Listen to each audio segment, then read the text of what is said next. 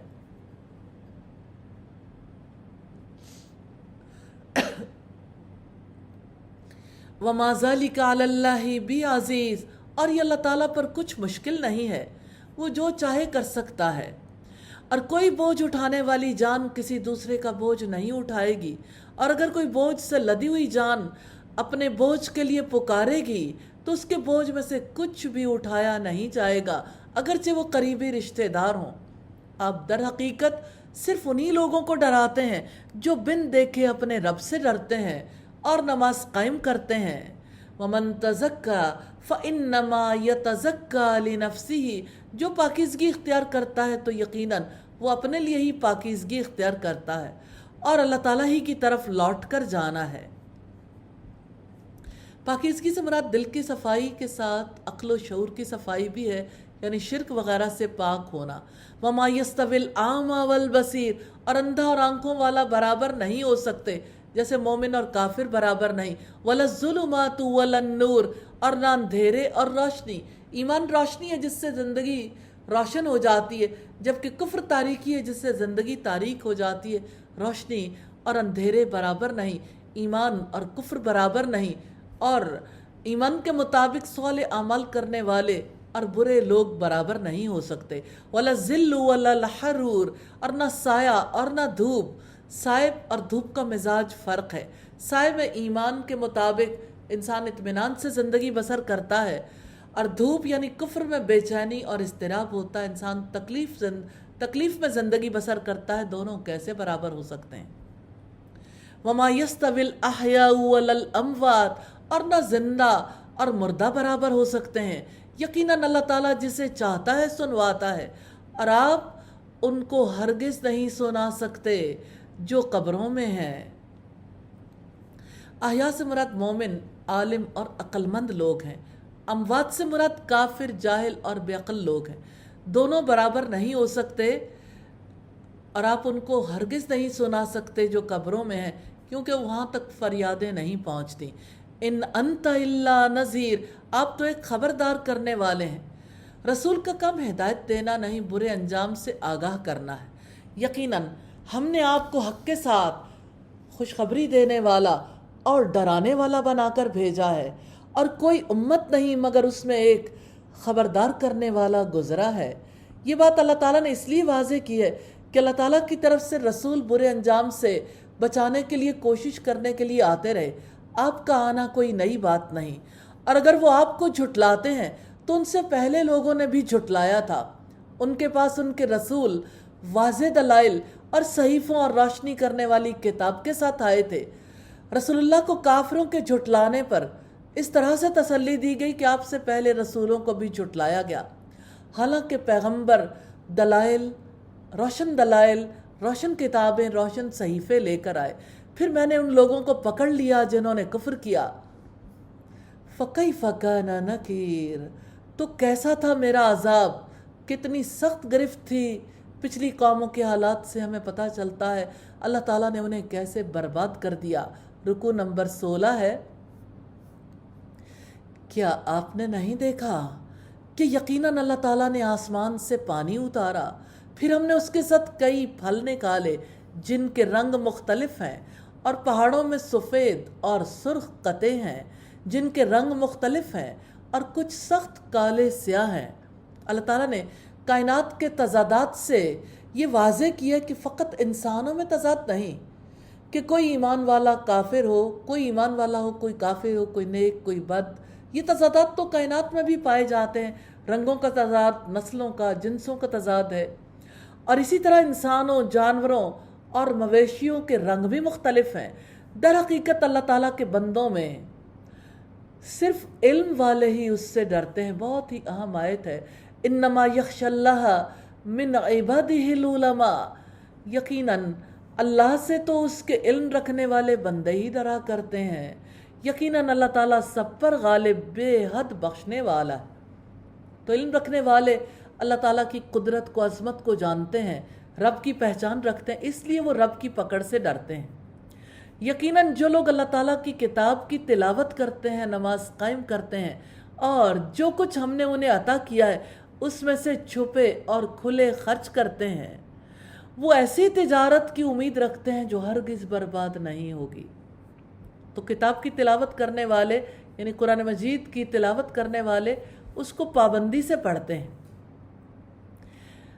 اور یہاں یہ جو بات کہی گئی کہ وہ ایسی تجارت کی امید رکھتے ہیں، تو یہ تجارت رب کے ساتھ ہے جو ہرگز برباد نہیں ہوگی۔ تجارت ہی تو ہے، جیسے ایک حرف پر 10 نیکیاں ہیں، اور پھر اس سے اوپر جتنا اللہ تعالیٰ چاہے، تاکہ اللہ تعالیٰ ان کے اجر ان کو پورے کے پورے دے اور اپنے فضل سے ان کو اور زیادہ دے۔ یقیناً وہ بے حد بخشنے والا، نہایت قدردان ہے۔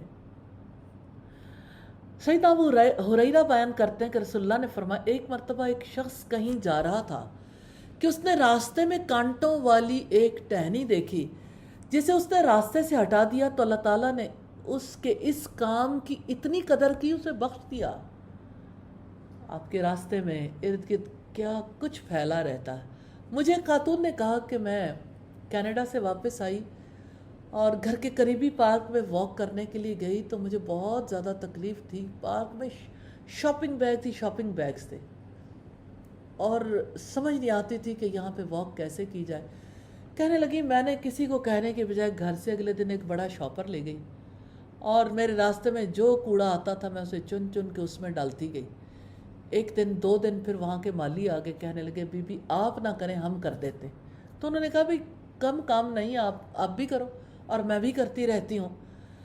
کچھ دنوں کے بعد، یعنی تقریباً وہ کہتی ہیں 1 مہینے کے قریب لگ گیا، لیکن اب وہ پارک بالکل نیٹ ہے، وہاں کے مالی بھی صفائی ستھرائی کرتے ہیں، اور وہاں کی ہر چیز مینٹینڈ ہے۔ یقین کی کمی ہے نا، کہ اگر کسی جگہ سے کسی گندی چیز کو ہٹا دیا تو اس پر اجر ملے گا، جو چیز انسانوں کو نقصان دے رہی۔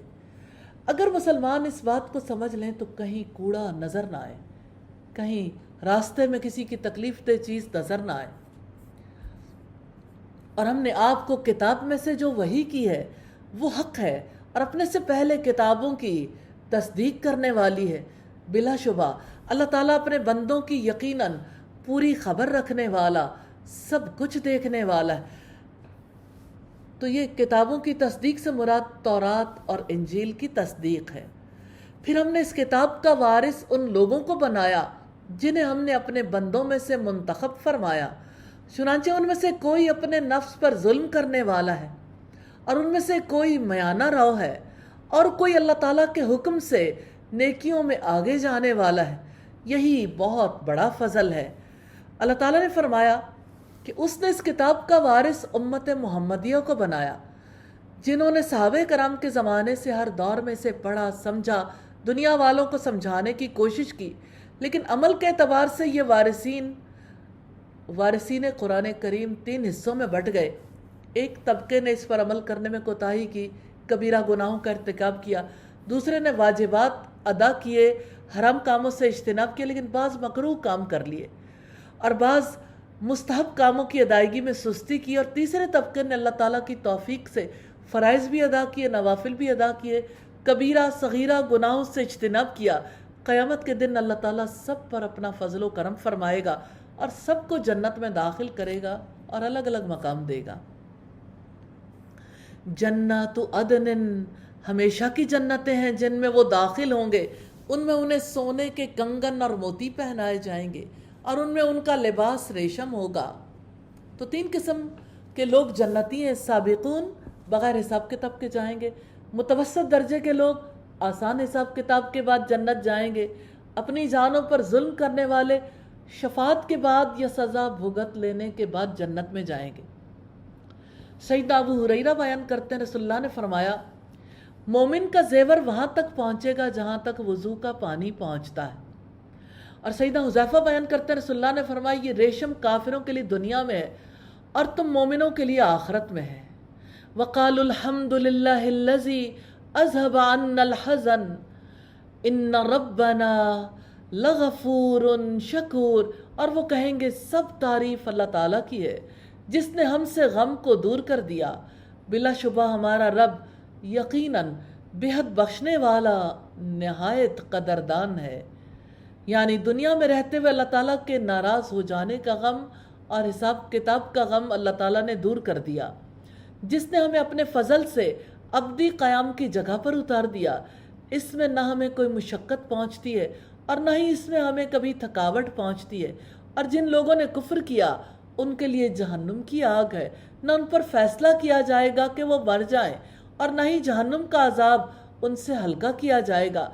ہر ناشکرے کو ہم ایسا ہی بدلہ دیتے ہیں، اور وہ اس میں چیخ رہے ہوں گے، اے ہمارے رب ہمیں نکال، اس کے برعکس ہم نیک عمل کریں گے جو ہم کیا کرتے تھے۔ اور کیا ہم نے تمہیں عمر نہیں دی تھی جس میں کوئی نصیحت حاصل کرنا چاہتا تو نصیحت حاصل کر سکتا تھا، اور تمہارے پاس خبردار کرنے والا آ چکا تھا، یعنی نبی صلی اللہ علیہ وسلم۔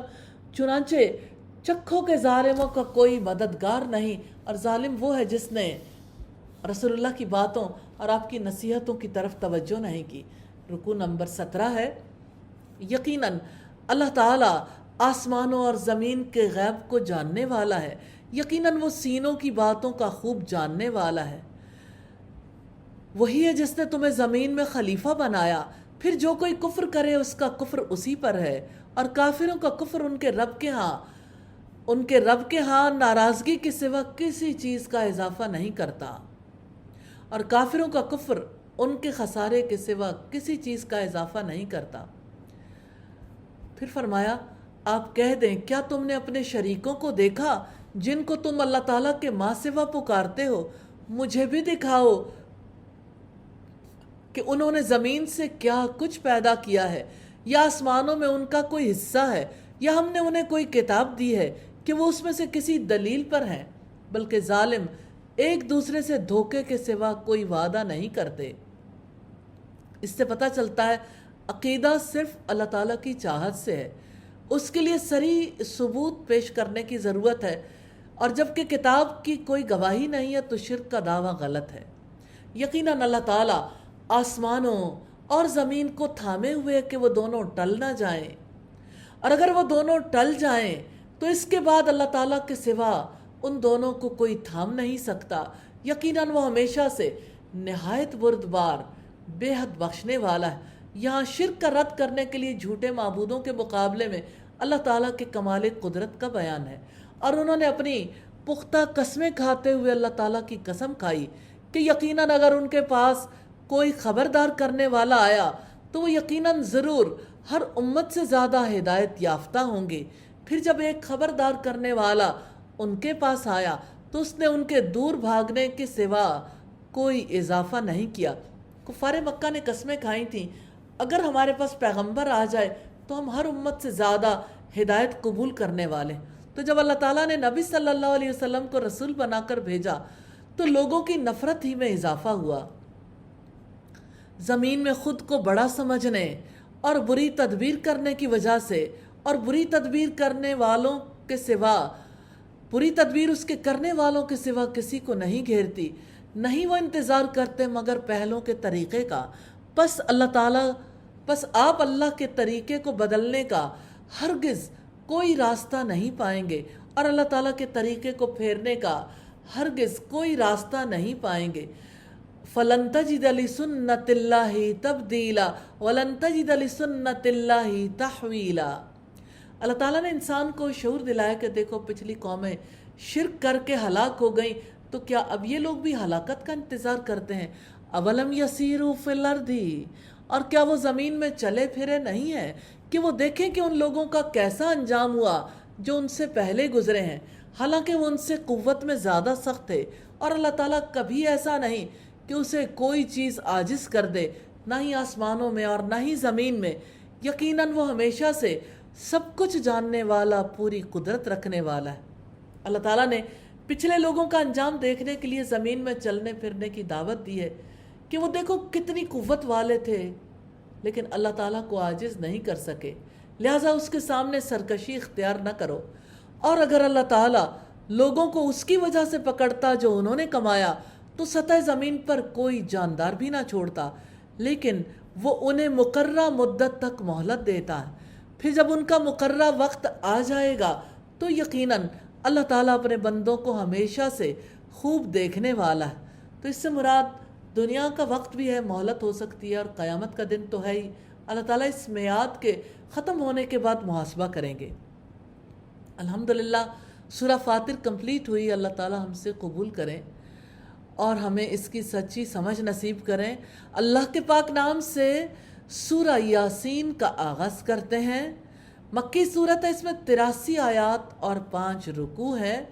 صاحب محاسن التنزیل نے لکھا ہے اس صورت کی فضیلت سے متعلق جتنی حدیثیں، جتنی احادیث ہیں، سب موضوع یعنی گھڑی ہوئی، باطل ہے، یعنی ان کی کوئی اصل ہی نہیں ہے، ناحق ہے یا ضعیف ہے۔ تیسیر الرحمن کی روایت ہے 1236 نمبر پر۔ تو یہ فضائل جو خود سے گھڑ لیے گئے، ظاہر ان سے اگر ہٹ کے دیکھیں تو سورت تو اللہ کا کلام ہے، بہت اہم ہے۔ بسم اللہ الرحمن الرحیم، اللہ تعالیٰ کے نام سے جو وسیع رحمت والا، نہایت رحم والا ہے۔ یاسین، یاسین حروف مقطعات میں سے جسے اللہ تعالیٰ کے سوا کوئی نہیں جانتا۔ والقرآن الحکیم، قسم ہے حکمت بھرے قرآن کی جو اپنے معنی میں، اپنی تنظیم میں بہت پختہ ہے، حکیم ہے۔ انکا لمن المرسلین، بلا شبہ آپ یقیناً رسولوں میں سے ہو۔ قرآن کی قسم کھا کر رب العزت نے بتایا ہے ان لوگوں کو جو آپ کی رسالت کے بارے میں شک میں تھے اور کہتے تھے کہ تم پیغمبر نہیں ہو، اللہ تعالیٰ نے قسم کھا کر یقین دلایا ہے کہ آپ اللہ کے نبی ہو۔ کسی اور نبی کے لیے اللہ تعالیٰ نے قسم نہیں کھائی۔ علی صراط مستقیم، سیدھے راستے پر ہو جو جنت لے جاتا ہے۔ تنزیل العزیز الرحیم، یہ سب پر غالب، نہایت رحم کرنے والے کی جانب سے نازل کیا ہوا ہے۔ یعنی نازل اس لیے کیا ہے لتنذر قوما ما انذر آباؤہم فہم غافلون، تاکہ آپ اس قوم کو خبردار کر دیں جن کے باپ دادا کو خبردار نہیں کیا گیا تھا تو وہ غافل ہیں۔ قرآن مجید کو نازل کرنے کا مقصد یہ ہے کہ رسول اللہ ایک ایسی قوم کو ڈرا دیں جن کے پاس پہلے ڈرانے والا نہیں آیا، پھر وہ غافل ہیں۔ غفلت ایسی بیماری ہے جو دل کو لاحق ہو جاتی ہے تو انسان سے اچھے برے کی تمیز ختم ہو جاتی ہے، اسی وجہ سے دلوں میں بگاڑ پیدا ہو جاتا ہے۔